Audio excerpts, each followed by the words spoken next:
भक्ति गाथा नारद भक्ति सूत्र का कथा भाष्य, जिसमें श्रद्धे आज हमें बता रहे हैं तन्मयता तल्लीनता का नाम है भक्ति। महर्षि गर्ग की बातें सुनते सुनते मृणालिनी खो सी गईं। वह बड़ी सरल हृदय गोपी थी। उनका ज्ञान भी स्वल्प था। वेद पुराण दर्शन आदि शास्त्रों के अध्ययन मनन चिंतन व इनके पठन पाठन की बातें कौन कहे। उसने पाठशाला का द्वार भी न देखा था।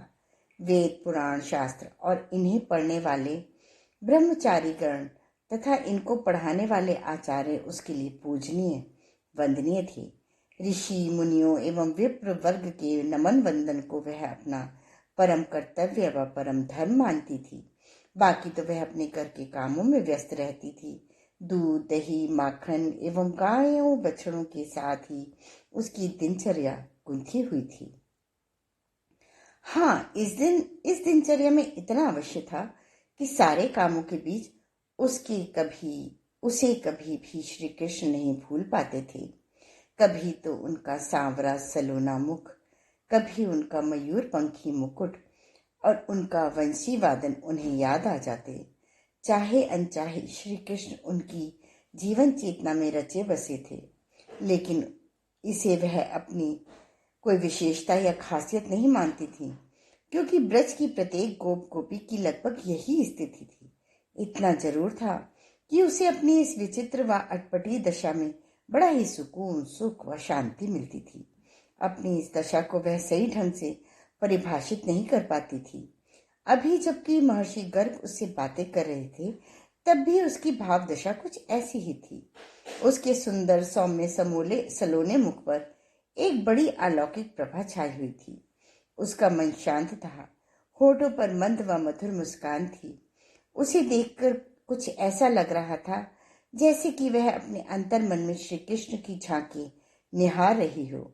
उसकी इस लीनता से महर्षि गर्ग का अंतस सुपरिचित था। जब यह कथा महर्षि पुलह सुना रहे थे तो उसका मन भी पुलकित हो रहा था। महर्षि पुलह के स्वरों में स्वरित हो रही भक्ति सभी के भावों को भिगो रही थी। सबके सब प्रसन्न व आह्लादित होकर सुन रहे थे। उनकी मुखाकृति एवं भाव भंगिमा बता रही थी कि वे सब कितने तन्मय हैं। इस तन्मयता की लड़ी में एक नया सूत्र पिरोते हुए ऋषि श्रेष्ठ पुलह ने कहा, गोपी मृणालिनी की भक्ति गाथा में अभी कई सरस व रसमय प्रसंग हैं, किंतु इस सरसता व रसमयता में अभी एक और मधुर रस की आवश्यकता है। ऐसा कहकर महर्षि पुलह ने देव ऋषि की ओर देखा। देव ऋषि नारद उनके भावों को समझ गए और हल्के से मुस्कुरा दिए। उनकी इस मुस्कुराहट में गूढ़ता निहित थी। इसे प्रायः सभी ने अनुभव किया। सबकी इस अनुभूति के साथ देवर्षि नारद ने बड़े ही मधुर स्वरों में अपने नवीन सूत्र का उच्चारण किया, तन्मयाः, वे तन्मय हैं। इस सूत्र को कहकर देवर्षि नारद ने बड़ी सौम्यता से कहा, हे महर्षि पुलह, मैंने आपकी आज्ञा शिरोधार्य करते हुए अपने नूतन सूत्र को आपके सबके समक्ष प्रस्तुत कर दिया है। अब आप इसकी व्याख्या करने की कृपा करें। नारद की इस बात पर सबने हामी भरी। सबकी एक स्वर से सम्मति व सहमति उभरते देख ऋषि पुलह की आंखों में कृतज्ञता के भाव उभरे। उन्होंने विनम्र स्वर में कहा, ब्रज धाम भक्ति धाम है। उसके बारे में जब कहें जितना कहें मन ही नहीं भरता। फिर बात यदि भक्ति व प्रेम की अधिष्ठात्र शक्ति श्री राधा जी व उनकी सखियों की हो तो कहना ही क्या। महर्षि पुलह की यह बात सुनकर ब्रह्मश्री वशिष्ठ ने कहा, हे महर्षि, ब्रज धाम की भक्ति कथा को कहने वाले ही नहीं, सुनने वाले भी धन्य हो जाते हैं। हम सब भी यह भक्ति कथा सुनने के लिए तृषित हैं। हम सब भी यह भक्ति गाथा सुनने के लिए तृषित हैं। आप अपने वचनों से हम सबकी तृष्णा शांत करें। ब्रह्म ऋषि वशिष्ठ की इस बात पर सभी ने उच्च स्वर में सहमति प्रदान करी। सबकी सहमति सबकी स्वीकृति ने ऋषि पुलह को उत्साहित एवं प्रेरित किया। उन्होंने भक्ति कथा के सूत्रों को फिर से अपने मन में पिरोया। फिर बोले, ऋषि गर्ग केवल ज्योतिष शास्त्र एवं कर्मकांड विधान के आचार्य नहीं थे, वरन उन्हें श्री कृष्ण तत्व का भी सम्यक ज्ञान था। वह भक्ति के महत्व के साथ ब्रजधरा के भी महत्व व महिमा से परिचित थे। उन्हें मृणालिनी की मनोदशा का अनुभव हो रहा था। उन्होंने बड़ी याचित नजरों से श्री राधा जी को देखा।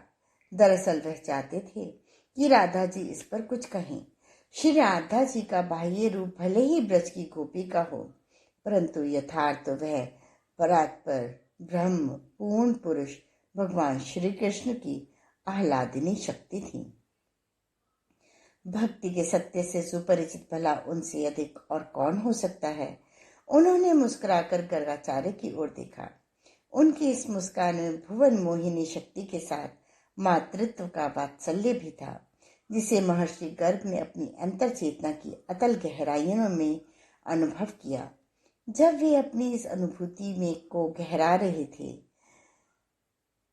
कर रहे थे, तभी श्री राधा जी ने कहा, हे महर्षि, आप ज्ञानी हैं, तत्वज्ञ हैं।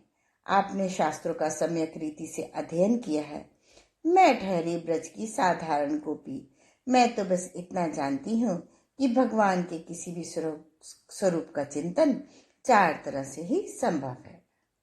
पहला नाम, दूसरा रूप, तीसरा गुण एवं चौथा लीला।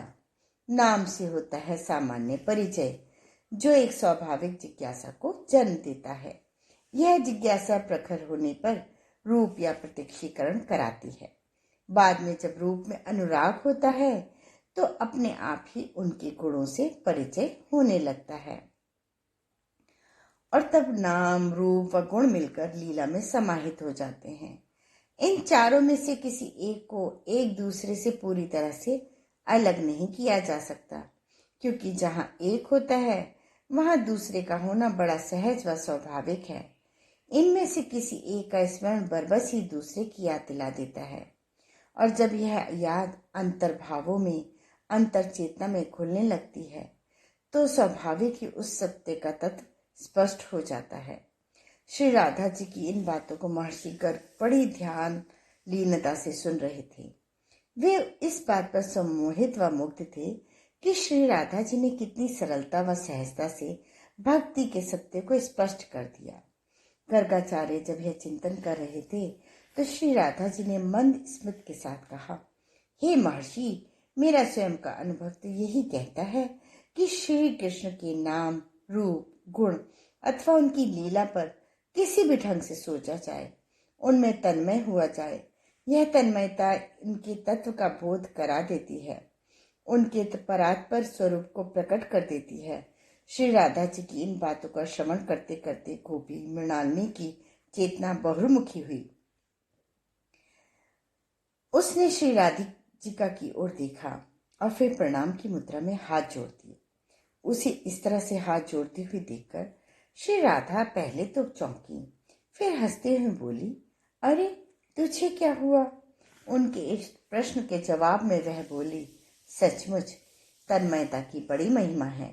इससे चित्त, चिंतन और चेतना के आवरण हटते हैं, मैल धुलता है, विक्षेप मिटते हैं, फिर स्वाभाविक ही शुद्ध चित्त को स्वयं ही तत्व का बोध हो जाता है।